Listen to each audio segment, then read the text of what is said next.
Nabi nggak dengar. Sampai akhirnya selesai, baru Nabi tanya, siapa tadi yang tanya tentang kiamat? Baru dia angkat tanya, ana ya Rasulullah. Nabi, fa idza dhuyi'atil amanah fantadhir sa'ah. Kalau amanat itu sudah disia-siakan, maka tinggal tunggu saja datangnya kiamat. Nanya lagi nih, kaifa yudha'atuha, gimana menyanyiakan amanat? Idza wussidal amru ila ghairi ahli fantadhir sa'ah. Kalau suatu urusan diserahkan kepada yang bukan ahlinya, maka tinggal tunggu saja datangnya kiamat. Jadi dijelaskan oleh para ulama, hadis ini, kenapa kok hadisnya kok masuknya kok bab ilmu? Padahal di sini kan hampir-hampir tidak menyebutkan tentang ilmu, sangat sedikit kan, porsi ilmu kan sangat sedikit, cuma orang nanya dijawab kan gitu aja. Kenapa disebutkan dalam bab ilmu? Karena bahkan masuk hadis awal tentang bab ilmu.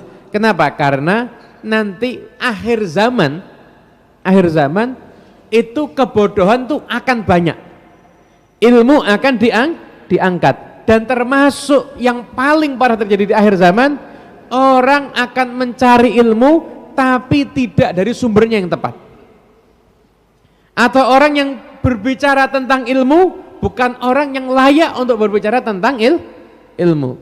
Akhirnya urusan-urusan yang berhubungan dengan agama, berhubungan dengan keilmuan agama diserahkan kepada orang-orang yang bukan ahlinya. Maka dimasukkan hadis ini sebagai hadis yang kedua di Kitabul Ilmi. Kenapa? Karena nanti di akhir zaman ilmu itu sanad keilmuan itu sudah tidak diperhatikan lagi. Dan sekarang zahir ada di zaman kita sekarang. Orang itu sudah tidak begitu penting tanya sama ulama. Nah, makanya lihat di Google ada jawabannya. Padahal nggak tahu yang nulis siapa. Mereka nggak tahu nulis siapa. Ya semua yang ada platform seperti mesin pencarian itu kan siapa yang nulis kan bisa masuk. Mana misalkan nulis dasar-dasar kehalalan zina yang nggak masuk akal sekaligus loh. Orang nulis itu ya ada di situ. Terus kalau misalkan tuh dibuat rujukan, loh ini buktinya ada, websitenya ada. Nah, kan tidak bisa. Ada usnidal amru lila ghairi ahli. Sesuatu itu yang ngurusi itu bukan orang yang ahlinya. Begitu juga dalam banyak urusan. Sesuatu itu kalau yang ngurusi itu bukan orang yang ahlinya, maka saat itulah fantadhir saat, tinggal tunggu datangnya kiamat. Lah mungkin kita bisa lihat, sekarang kan sudah banyak kok nggak datang kiamat. Sekarang ini tanda-tandanya sudah ada.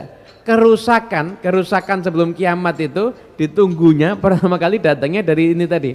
Ketika urusan itu dibebankan kepada orang yang bukan bidangnya, ya maka yang terjadi adalah ada semacam ini. Ketika yang berbicara agama bukan orang yang ngerti tentang agama, siapapun bebas ngomong tentang urusan agama, seakan-akan semuanya pakar.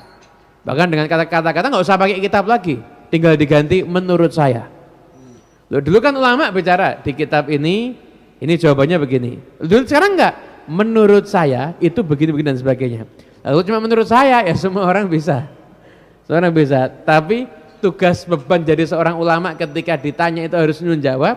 Kenapa? Karena jawaban dia harus sama dengan apa yang telah disampaikan oleh para ulama yang sebelumnya. Jadi Anda bisa bayangkan betapa rusaknya dunia ini kalau barometer agama ini udah nggak dipakai lagi.